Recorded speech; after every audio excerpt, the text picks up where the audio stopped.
October 14, 2025, 3:17 a.m., Andersen Air Force Base, Guam.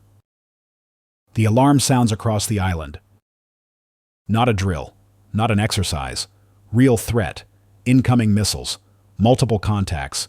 The base's early warning radar has detected launches from mainland China, dozens of them, all heading toward Guam. This is the nightmare scenario. The one war planners have feared for decades. China attacking America's most critical Pacific stronghold. The base that hosts B-52 bombers, nuclear-capable submarines, fighter squadrons. The forward operating position that allows the United States to project power across the Pacific. If Guam falls, American military presence in the Western Pacific collapses. 3:18 a.m., the count updates, 47 missiles inbound. Ballistic missiles, cruise missiles, anti-ship missiles. A coordinated saturation attack designed to overwhelm Guam's defenses.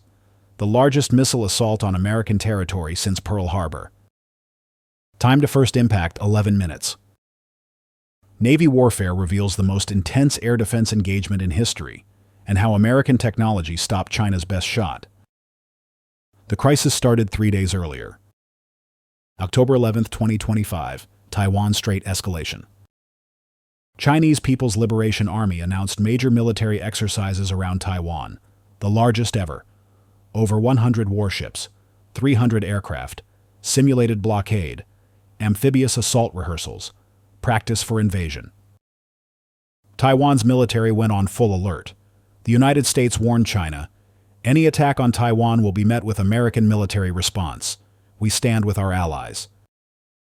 China's foreign ministry responded, Taiwan is part of China. Our exercises are internal affairs. Foreign interference will not be tolerated. October 12th, the confrontation intensified. U.S. Navy ships transited the Taiwan Strait. Freedom of navigation operation. 2 destroyers, USS Mustin and USS Howard, escorted by attack submarines. The message, America's commitment to Taiwan is real. Chinese aircraft harassed the destroyers, close passes, weapons radar locks, dangerous intercepts, but no shots fired. Both sides showed restraint. Barely. October 13th, 11 p.m. Beijing time, the decision was made. China's Central Military Commission met in emergency session. The question, how to force America out of the Western Pacific, how to make intervention in a Taiwan scenario too costly. Answer, demonstrate that American bases in the Pacific are vulnerable. Strike Guam, not to destroy it completely, but to prove China can hit it. Make America reconsider the costs of defending Taiwan. The plan, launch 47 missiles at Guam, mix of DF-21D ballistic missiles, DF-26 intermediate-range missiles, and CJ-10 cruise missiles. Overwhelm the defenses. Some missiles will get through, damage the base, force America to back down. October 14th, 3:15 a.m., the attack begins. From 6 different launch sites across southern China, missiles launch. The DF-26 IRBMs go first. Longest range, 4,000 kilometers. They'll reach Guam in 18 minutes. Then DF-21Ds. Medium range, 1,800 kilometers. Finally, air-launched CJ-10 cruise missiles from H-6K bombers. Total, 47 missiles. The largest coordinated strike China has ever conducted. Everything aimed at one target, one island, one American base. 3:17 m. Guam time, detection. Space-based infrared satellites detect the launches immediately. The heat signatures are unmistakable. Multiple ballistic missile launches. Southern China. Trajectories calculated, all heading for Guam. The alert flashes to U.S. Indo-Pacific Command in Hawaii, to the Pentagon, to the White House. Everyone who needs to know gets the message in seconds. China is attacking Guam. 3:18 a.m. Andersen Air Force Base activates defenses. The island has multiple air defense layers. THAAD batteries, 2 systems. Patriot PAC-3 missiles, 3 batteries. Aegis Ashore system, 1 installation with 24 SM-3 Block 2IA interceptors, plus 3 Aegis destroyers offshore with more SM-3s and SM-6 missiles. Total defensive capability, approximately 130 interceptor missiles, against 47 incoming threats. The math should work, but only if everything performs perfectly. 3:19 a.m. The first engagement orders are issued. All defensive systems, weapons free. Engage all hostile tracks. Priority: ballistic missiles first, cruise missiles second. Rules of engagement: destroy all inbound threats. Authorization: presidential. The order came fast. The president was awakened, briefed in 30 seconds, made the call. Defend Guam. Shoot down everything. Then we respond. The defenders have 10 minutes. After that, missiles start hitting. The base, the runway, the fuel storage, the harbor, maybe the civilian areas. 170,000 people live on Guam. American citizens. They're all targets now. Comment if you'd trust your life to missile defense systems against 47 incoming missiles. 3:20 a.m. First THAAD launch. Terminal High Altitude Area Defense. The system is designed for exactly this scenario. Intercept ballistic missiles in their terminal phase, as they descend toward the target. The THAAD radar tracks 18 ballistic missile warheads, DF-21D and DF-26, all descending from space. Altitude: 150 kilometers. Speed: Mach 10. Time to impact: 6 minutes. THAAD launches 36 interceptors, 2 per target. The missiles climb vertically, 3,000 kilometers per hour, accelerating. They reach the incoming warheads at 80 kilometers altitude. 3:22 a.m. First intercepts. THAAD kill vehicles separate from boosters. Infrared seekers activate. They detect the warhead's heat signatures, course corrections, tiny thruster adjustments, closing at combined speed of 30,000 kilometers per hour. Impact, impact, impact. Warheads disintegrate. 14 successful intercepts, 4 misses. The misses continue descending, now at 50 kilometers altitude, falling fast. 3:23 a.m. Patriot batteries engage. PAC-3 missiles launch from 3 sites around the base. They target the 4 DF-26 warheads that got through THAAD, plus newly detected cruise missiles approaching low over the ocean. The Patriots climb to 20 kilometers. Their radars lock onto the descending ballistic missile warheads. Hit to kill intercepts. 3 successes. 1 warhead gets through to 10 kilometers altitude. That warhead is now in terminal phase, descending at Mach 15. Target: Andersen Air Force Base runway. Impact in 35 seconds. 3:23:30 a.m. Last-ditch defense. The base's CRAM, counter-rocket, artillery, mortar system activates. It's designed for mortars and rockets, not ballistic missile warheads, but it's the last line of defense. The Phalanx CIWS radar locks the descending warhead. 20mm Gatling gun, 4,500 rounds per minute. The system fires. Tracers light the sky. Tungsten rounds stream upward. The warhead is small, fast, hard to hit, but the volume of fire is enormous. Some rounds connect. The warhead's casing cracks. Aerodynamic integrity fails. It tumbles, breaks apart at 3 kilometers altitude. Debris rains down, but no explosion. The warhead didn't detonate properly. Pieces hit the ocean and jungle. Some damage to non-critical areas, but the runway is safe. The base survives. First wave defeated. 18 ballistic missiles, 17 destroyed, 1 partially neutralized, 0 critical hits. But 29 missiles remain. The cruise missiles are still inbound. 3:24 a.m. Aegis destroyers engage. USS Chaffee, USS Kidd, and USS Howard. 3 destroyers positioned 50 miles offshore. They've been tracking the cruise missiles since launch. Chinese CJ-10s, flying low, 50 meters above the ocean, sea skimming, harder to detect, harder to engage. But Aegis radar is designed for this. The AN Spy-1D sees everything. 29 cruise missiles, spread across a 100-mile front, all heading for Guam. Speed: 850 kilometers per hour. Time to impact: 8 minutes. The destroyers launch SM-6 missiles, the most advanced interceptor in the U.S. arsenal, active radar homing, can engage both ballistic and cruise missiles, even aircraft if needed. 58 SM-6 missiles launch. 2 per cruise missile target. The interceptors climb to 15,000 feet, then dive toward the sea-skimming threats. Wait for the moment when China's cruise missiles start launching decoys. The defense almost fails. 3:26 a.m. Chinese countermeasures activate. The CJ-10 cruise missiles detect they're being tracked. Built-in defensive systems activate. Each missile ejects decoys, small radar reflectors, chaff clouds, heat flares. Suddenly, 29 cruise missiles become 150-plus radar targets. The SM-6 missiles' radar seekers are confused. Which targets are real? Which are decoys? The discrimination algorithms work frantically, analyzing radar returns, infrared signatures, flight characteristics. Most SM-6s correctly identify real targets, but not all. Some chase decoys, some lose lock entirely. The hit rate drops from expected 96% to 78%. 14 cruise missiles are destroyed in the first engagement. 15 get through, still heading for Guam, now only 4 minutes from impact. 3:27 a.m. Second interceptor wave. The Aegis destroyers launch again. 30 more SM-6 missiles. No time for optimal tactics. Just launch everything. Saturate the threat axis. Kill as many cruise missiles as possible. The second wave has better results. Without decoys to confuse them, each cruise missile only carries limited countermeasures. The SM-6s track perfectly. 12 more cruise missiles destroyed. 3 cruise missiles remain.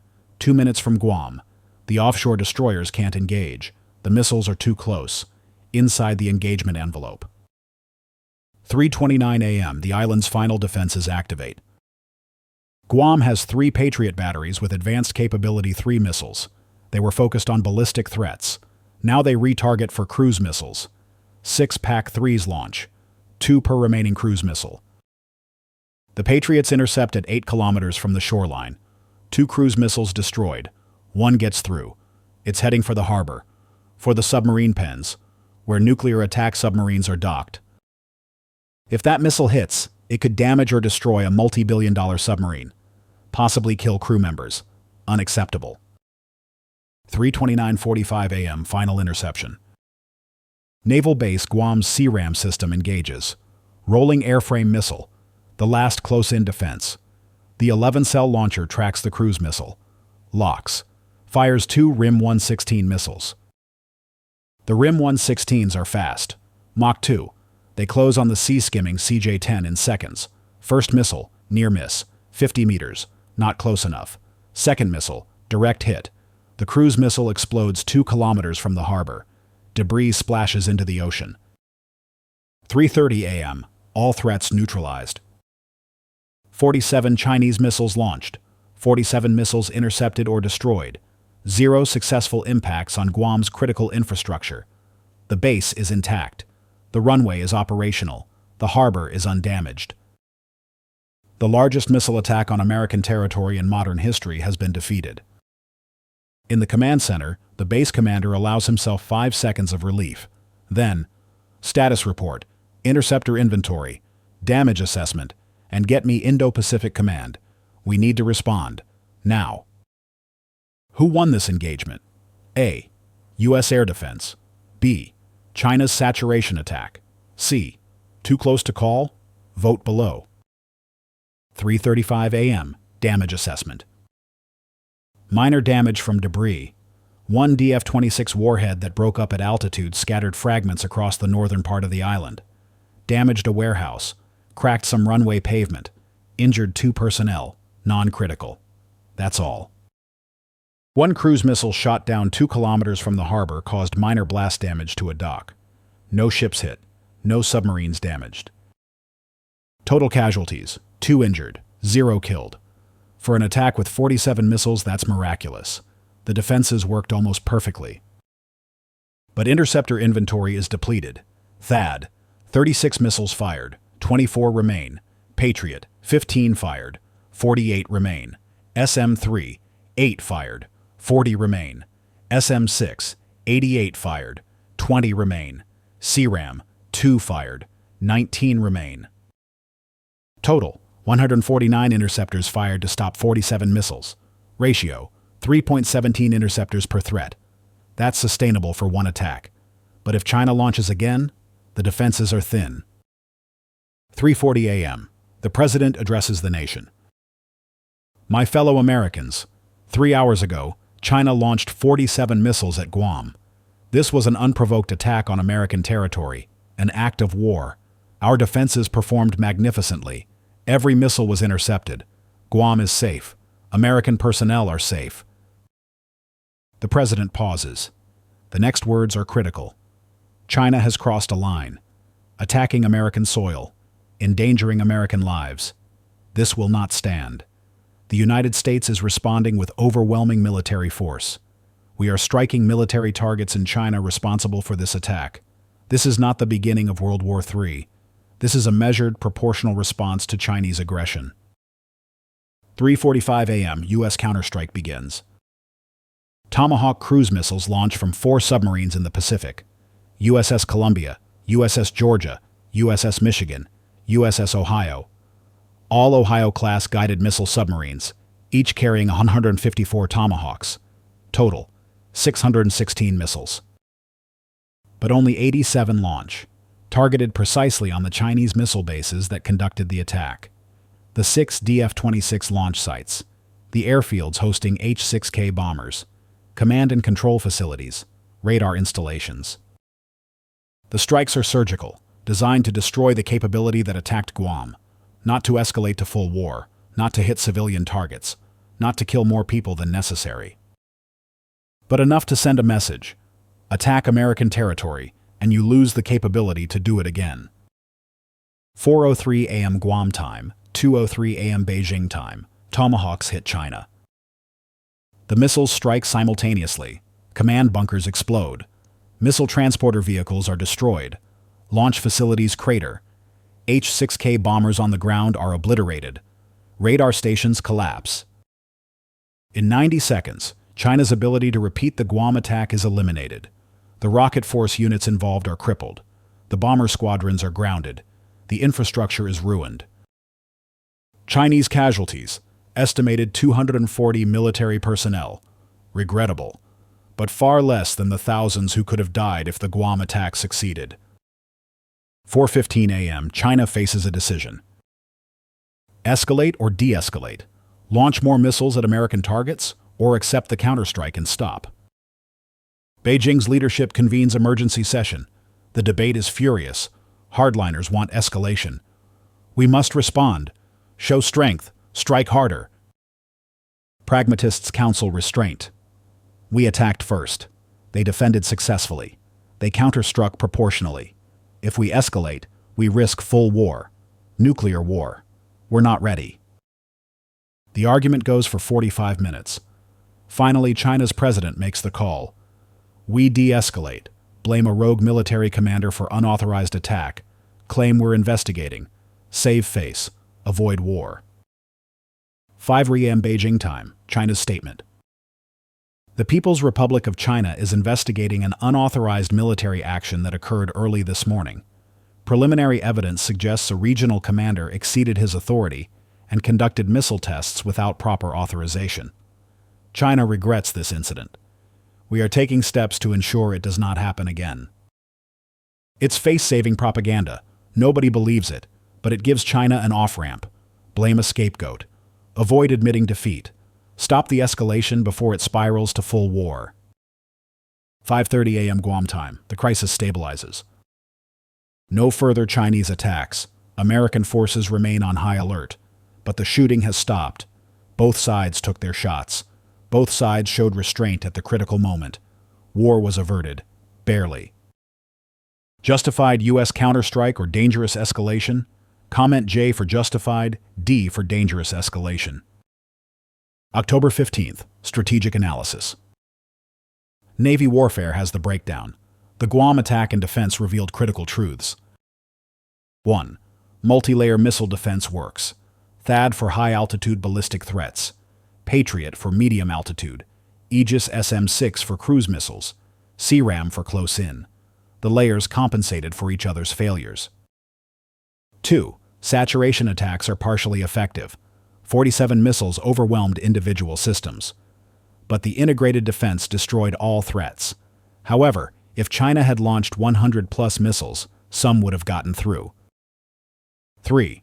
Decoys and countermeasures reduce effectiveness. Chinese cruise missile decoys confused American interceptors, reduced hit rate from 96% to 78%. Future attacks will use more sophisticated countermeasures. 4. Interceptor inventory is critical. 149 missiles to stop 47 threats. That's a 3.1 ratio, sustainable for single attacks, but extended conflict requires massive interceptor stockpiles. Current inventory, insufficient for prolonged defense. 5. Retaliation deters future attacks. American counterstrike destroyed China's ability to repeat the attack, made the cost clear. China won't try again, not worth losing their missile forces. October 20th, Intelligence Assessment. Why did China attack? The conclusion: Taiwan crisis. China wanted to demonstrate that American intervention would be too costly, that bases like Guam are vulnerable, that defending Taiwan means accepting attacks on American territory. The attack was designed to fail partially. China expected some missiles to get through, damage Guam, prove vulnerability, force America to reconsider Taiwan commitment. But every missile was intercepted. China's best shot failed completely. The message received was opposite of intended. American defenses work. Guam can't be neutralized. Taiwan intervention remains feasible. Strategic miscalculation. China gambled and lost. November 2025. Long-term consequences. The Guam attack changed Pacific strategy. Japan, South Korea, Taiwan all request enhanced missile defenses. If Guam can be protected, they want the same capability. The United States deploys additional THAAD and Patriot batteries across the region. Aegis destroyers increase Pacific presence. Interceptor production ramps up. Inventory must increase for future threats. China accelerates hypersonic weapons development. If ballistic and cruise missiles can't penetrate American defenses, they need weapons that can. DF-17 hypersonic glide vehicles. DF-21D variants with maneuverable warheads. Systems designed to evade intercept. The competition intensifies, but the rules are clarified. China tried to attack Guam, failed, was counterstruck, backed down. Both sides learned limits. December 2025. Taiwan implications. The failed Guam attack strengthened American commitment to Taiwan. If China can't neutralize Guam, they can't prevent American intervention in Taiwan scenario. Their anti-access strategy has a critical flaw. Taiwan's confidence increases. American defenses work. Chinese missiles can be intercepted. Invasion is not inevitable. Resistance is possible. China's calculus changes. Taiwan invasion becomes riskier, more costly. Success is less certain. Maybe diplomacy is better than war. The crisis that almost started World War III may have prevented the Taiwan War. By showing China they can't win quickly, can't overwhelm American defenses, can't force America out of the Pacific. Drop your prediction.